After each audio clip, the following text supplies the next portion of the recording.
নমস্কাৰ বন্ধুসকল, মই হিৰেণ। আজিৰ ভিডিঅ'টো জৰিয়তে আগবঢ়াইছোঁ যে 2025 বৰ্ষত মীনাক্ষী ব্যক্তিসকলে কেনেদৰে ফলাফল লাভ কৰিব তাৰে সম্পূৰ্ণ তথ্য আপোনালোকক এই ভিডিঅ'টোত আগবঢ়োৱা হৈছে। প্ৰথমে মোৰ চেনেলটো আপোনালোকে ছাবস্ক্ৰাইব কৰি ল'ব, যাতে মোৰ পিছৰ ভিডিঅ'বিলাক আপোনালোকে সহজে লাভ কৰিব পাৰে। লগতে মোৰ ভিডিঅ' যদি ভাল লাগে তেন্তে লাইক আৰু শ্বেয়াৰ কৰিব, কমেণ্ট কৰি আপোনালোকৰ মনোভাৱ প্ৰকাশ কৰিব। এতিয়া আহোঁ মূল বিষয়লৈ। এই ভিডিঅ'টো সম্পূৰ্ণৰূপে বৈদিক জ্যোতিষৰ ওপৰত ভিত্তি কৰি ইয়াৰ গ্ৰহৰ নক্ষত্ৰৰ অৱস্থান, গ্ৰহৰ ৰাশি সলনি, এনেধৰণৰ বহুতো দিশ লক্ষ্য ৰাখি আপোনালোকলৈ এই ভিডিঅ'টো বিশেষভাৱে প্ৰস্তুত কৰা হৈছে, যাতে আপোনালোকে এই 2025 বৰ্ষত সঠিক হিচাপে তথ্য লাভ কৰিব পাৰে আৰু আপোনালোকে আগুৱাই যাবলৈ সুবিধা পায়।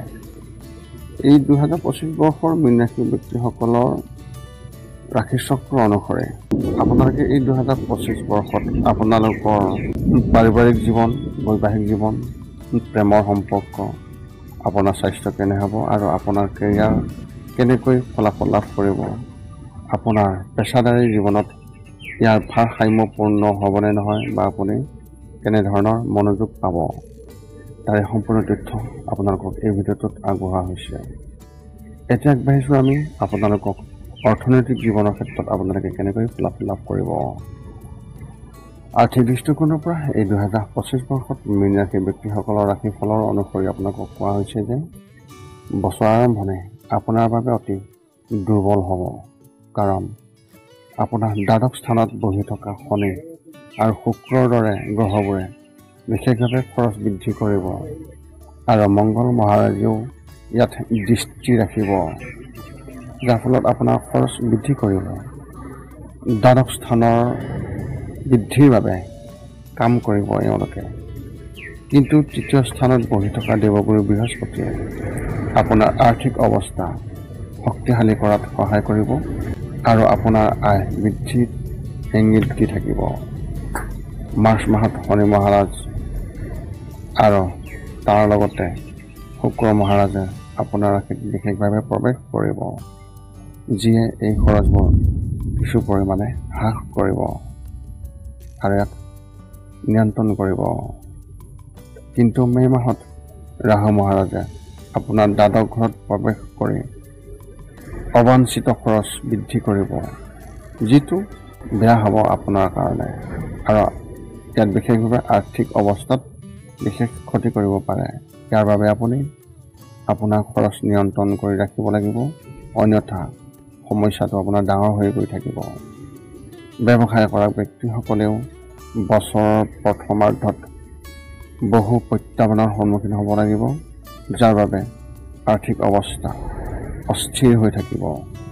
বছৰৰ শেষৰ ফালে কিছু সফলতা আহিব আৰু আৰ্থিক অৱস্থা যথেষ্ট উন্নতি লাভ কৰিব।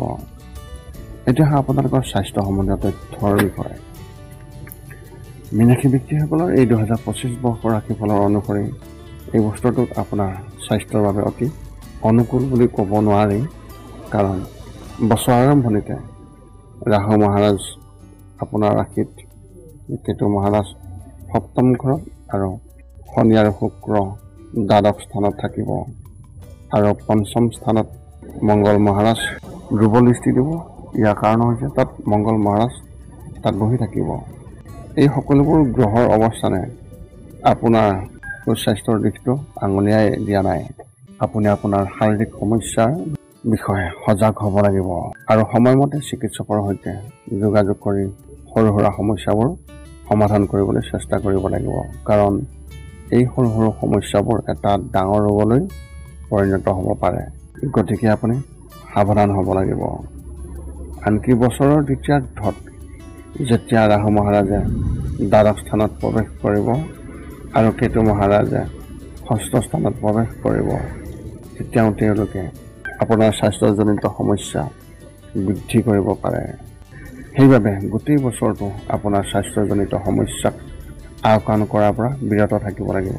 প্ৰয়োজন হ'লে তাৎক্ষণিকভাৱে আপুনি চিকিৎসকৰ সৈতে যোগাযোগ কৰিব লাগিব, তেতিয়াহে আপুনি ডাঙৰ সমস্যাৰ পৰা হাত সাৰিব পাৰিব আৰু বহু পৰিমাণে স্বাস্থ্য বজাই ৰাখিব পাৰিব। এই বছৰ আপোনাৰ চকুত পানী ওলোৱা, জ্বলা পোৰা, টোপনিৰ সমস্যা আৰু ভৰিত আঘাত, মালচা, বিষ আদিৰ বাবে আপুনি অসুবিধা পাব পাৰে। ইয়াৰ উপৰিও বিভিন্ন ধৰণৰ সংক্ৰমণৰ বলি হোৱাৰ সম্ভাৱনা অত্যন্ত প্ৰবল আছে আৰু ইয়াৰ বাবে আপুনি সচেতন হ'ব লাগিব। এতিয়া আগবাঢ়িছোঁ আপোনালোকৰ কেৰিয়াৰ সম্বন্ধীয় তথ্যৰ বিষয়ে। এই 2025 বৰ্ষত মীন ৰাশি ব্যক্তিসকলৰ ৰাশিফলৰ মতে যদি আপোনাক ক'বলৈ যাওঁ, তেন্তে বছৰৰ আৰম্ভণি শ্ৰমিক ব্যক্তিসকলৰ বাবে বহুত ভাল হ'ব। দশম ঘৰত বহি থকা সূৰ্য মহাৰাজে আপোনাক এটা শক্তিশালী পদবীৰ লগতে আপোনাক কৰ্মক্ষেত্ৰত এটা ডাঙৰ পদবী প্ৰদান কৰিব পাৰে। চৰকাৰী খণ্ডত কৰ্মৰত ব্যক্তিসকলৰ মৰ্যাদা বৃদ্ধি পাব। বৃহস্পতি গুৰুৰ আশীৰ্বাদত আপোনাৰ সহকৰ্মীসকলৰ সহায় সহযোগিতা লাভ কৰিব, যাৰ বাবে আপুনি আপোনাৰ কৰ্মক্ষেত্ৰত আকাংক্ষিত ফলাফল লাভ কৰিবলৈ সক্ষম হ'ব আৰু আপোনাৰ প্ৰদৰ্শনো প্ৰশংসনীয় হ'ব। মাৰ্চ মাহৰ শেষৰ ফালে যেতিয়া শনি মহাৰাজে আপোনাৰ ৰাশিত প্ৰৱেশ কৰিব আৰু তাৰ পৰা দশম স্থানলৈ দৃষ্টি দিব, তেতিয়া আপুনি গোটেই বছৰটো আপোনাৰ কৰ্মক্ষেত্ৰত কঠোৰ পৰিশ্ৰম কৰিব লাগিব, যাৰ বাবে কৰ্মৰ চাপ আপোনাৰ ওপৰত পৰিব পাৰে। ব্যৱসায়ীসকলৰ বাবে বছৰৰ আৰম্ভণি দুৰ্বল হ'ব। সপ্তম স্থানত কেতু মহাৰাজৰ উপস্থিতি আপোনাৰ বাবে বৰ ভাল নহ'ব, কিন্তু সপ্তম স্থানত বৃহস্পতি মহাৰাজৰ দিশটোৰ বাবে ব্যৱসায় লাহে লাহে আগবাঢ়িব। আপুনি বুজাবুজি দেখুৱাব লাগিব। বছৰৰ দ্বিতীয়াৰ্ধ তুলনামূলকভাৱে অনুকূল হ'ব, যেতিয়া আপোনাৰ ব্যৱসায় অগ্ৰগতিৰ সম্ভাৱনা থাকিব। এতিয়া আগবাঢ়িছোঁ শিক্ষাৰ ক্ষেত্ৰত আপোনালোকে কেনেদৰে ফলাফল লাভ কৰিব। মীন ৰাশি ব্যক্তিসকলৰ এই 2025 বৰ্ষৰ ৰাশিফলৰ মতে বছৰ আৰম্ভণি ছাত্ৰ ছাত্ৰীৰ বাবে দুৰ্বল, কাৰণ পঞ্চম স্থানত মংগল গ্ৰহ আটাইতকৈ নিম্ন ৰাশিত থাকিব, যিয়ে আপোনাক অশান্তি দিব।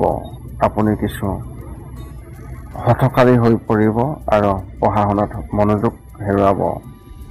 চৌপাশৰ পৰিৱেশেও আপোনাক ক্ষতিগ্ৰস্ত কৰিব পাৰে। সেইবাবে আপুনি বাৰে বাৰে একাগ্ৰতা বৃদ্ধিৰ প্ৰতি মনোযোগ দিব লাগিব, নহ'লে শিক্ষাত আকাংক্ষিত ফলাফল পোৱাৰ সমস্যা দিব। বছৰৰ আৰম্ভণি উচ্চ শিক্ষা গ্ৰহণ কৰা ছাত্ৰ ছাত্ৰীসকলৰ বাবে অনুকূল হ'ব আৰু আপুনি হয়তো আকাংক্ষিত ফলাফল পাব।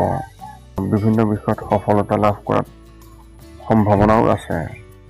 যদি আপুনি কোনো প্ৰতিযোগিতামূলক পৰীক্ষাৰ বাবে প্ৰস্তুতি চলাই আছে, তেন্তে ফেব্ৰুৱাৰী মাহৰ পিছৰ সময়খিনি আপোনাৰ বাবে উপযুক্ত হ'ব পাৰে। বিশেষকৈ মাৰ্চৰ পৰা আগষ্টৰ ভিতৰত প্ৰতিযোগিতামূলক পৰীক্ষাত সফলতা লাভ কৰিব পাৰে আৰু ভাল চাকৰিৰ বাবে নিৰ্বাচিত হ'ব পাৰে। যদি আপুনি পঢ়া শুনাৰ বাবে বিদেশলৈ যাব ইচ্ছুক হৈ আছে, তেন্তে এই সময়খিনি তাৰ বাবে অধিক উপযোগী হ'ব পাৰে আৰু এই সময়ছোৱাত কৰা প্ৰচেষ্টাই আপোনাক সফলতা কঢ়িয়াই আনিব। এতিয়া আগবাঢ়িছোঁ আপোনালোকৰ পাৰিবাৰিক জীৱনত আপোনালোকে কেনেদৰে ফলাফল লাভ কৰিব। মীন ৰাশি ব্যক্তিসকলৰ কিন্তু এই 2025 বৰ্ষৰ ৰাশিফলৰ মতে বছৰ আৰম্ভণি পাৰিবাৰিক জীৱনৰ বাবে কিছু দুৰ্বল হ'ব। দ্বিতীয় স্থানৰ অধিপতি মংগল মহাৰাজ পঞ্চম স্থানত দুৰ্বল ৰাশিত থাকিব। আপোনাৰ ৰাহুত কেতু সপ্তম স্থানত আৰু সূৰ্যৰ দশম স্থানত থাকিব, যাৰ বাবে পৰিয়ালটোৰ পৰিৱেশ কিছু অশান্ত হ'ব। নিজৰ মাজত সমন্বয়ৰ অভাৱ হ'ব আৰু মানুহে ইজনে সিজনক সন্মান কৰাৰ পৰিৱৰ্তে নিজৰ মতামত প্ৰথম স্থানত দিবলৈ পচন্দ কৰিব, যাৰ বাবে পৰিয়ালৰ পৰিৱেশ কিছু বেয়া হ'ব।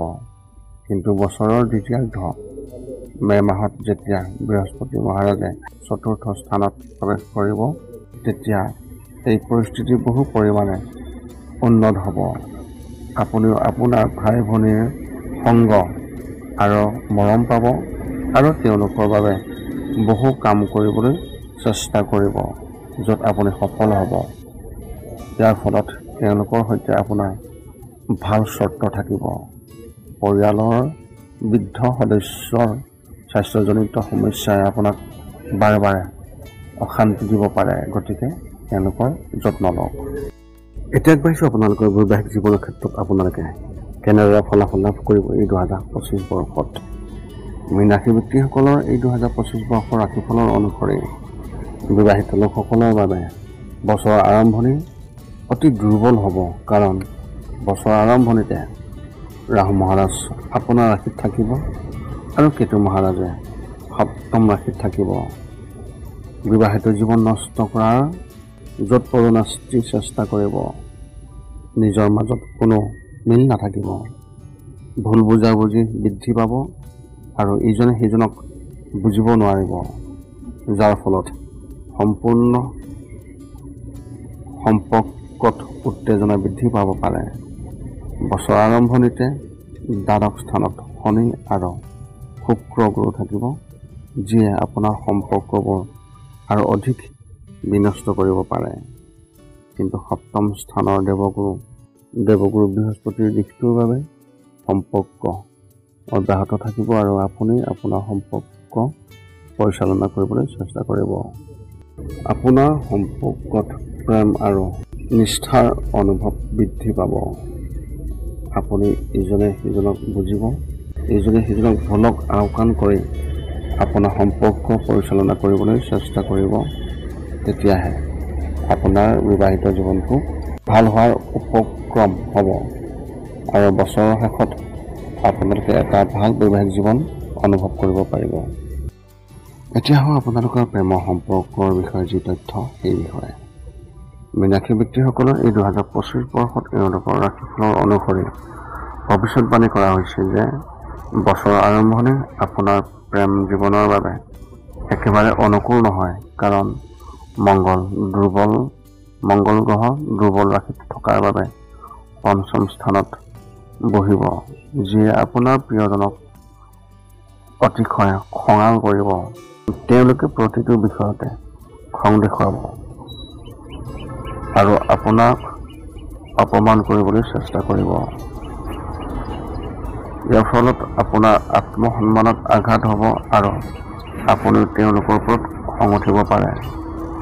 এই সময় আপোনাৰ সম্পৰ্কৰ বাবে অতি দুৰ্বল হ'ব। মাৰ্চৰ শেষৰ ফালে ইয়াৰ কিছু হ্ৰাস হ'ব, কিন্তু আপুনি বহুত সাৱধান হ'ব লাগিব, নহ'লে প্ৰেমৰ সূতা সহজে ভাঙি যাব। আগষ্টৰ পৰা অক্টোবৰ মাহৰ এই সময়খিনি আপোনাৰ বাবে ভাল হ'ব। এই সময়ছোৱাত আপোনালোকৰ প্ৰেম ঠিকে থাকিব। ইজনে সিজনৰ সমান যত্ন ল'ব, ইজনে সিজনক বিশ্বাস কৰিব আৰু আপোনাৰ সম্পৰ্কক আগুৱাই নিয়াৰ চেষ্টা কৰিব। এই সময়ত আপোনাৰ সম্পৰ্ক পৰিপক্ক হ'ব আৰু এই সময়ছোৱাত আপুনিও আপোনাৰ সম্পৰ্কত গুৰুত্ব বুজিব আৰু আপোনাৰ প্ৰিয়জনক সমান বুলি গণ্য কৰিব। এতিয়া আপোনালোকক আগবঢ়াইছোঁ যে এই 2025 বৰ্ষত মীন ৰাশি ব্যক্তিসকলে কেনেধৰণৰ প্ৰতিকাৰ অৱলম্বন কৰিব লাগিব।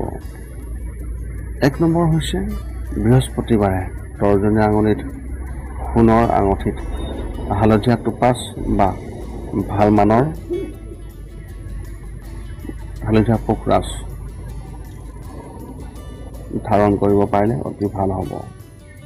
2 নম্বৰ হৈছে হনুমান চালিচা দৈনিক আবৃত্তি কৰিব লাগিব। 3 নম্বৰ হৈছে ভগৱান গণেশৰ ওচৰত দুৰ্বংকুৰ অৰ্পণ কৰিলে কেতুৰ দ্বাৰা ক্ষতি হোৱাৰ সম্ভাৱনাসমূহ কমি যাব।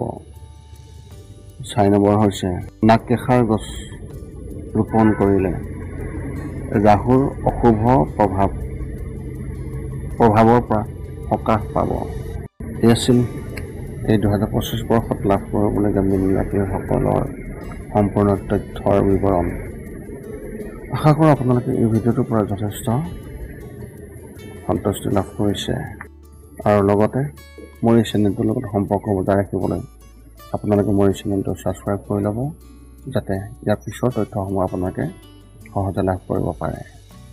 আৰু লগতে কমেণ্ট কৰিব যে এই ভিডিঅ'টোত আপোনালোকে কেনেধৰণৰ তথ্য লাভ কৰিলে আৰু আপোনালোকৰ যদি কিবা সুধিবলগীয়া প্ৰশ্ন থাকে আপোনালোকে কমেণ্ট কৰি সুধিব পাৰে। আমি আপোনালোকৰ কমেণ্টৰ উত্তৰ দিবলৈ আমি সকলো সময়তে সাজু আছোঁ। পুনৰ লগ পাম অন্য এটা ভিডিঅ'ত। আজিলৈ ধন্যবাদ।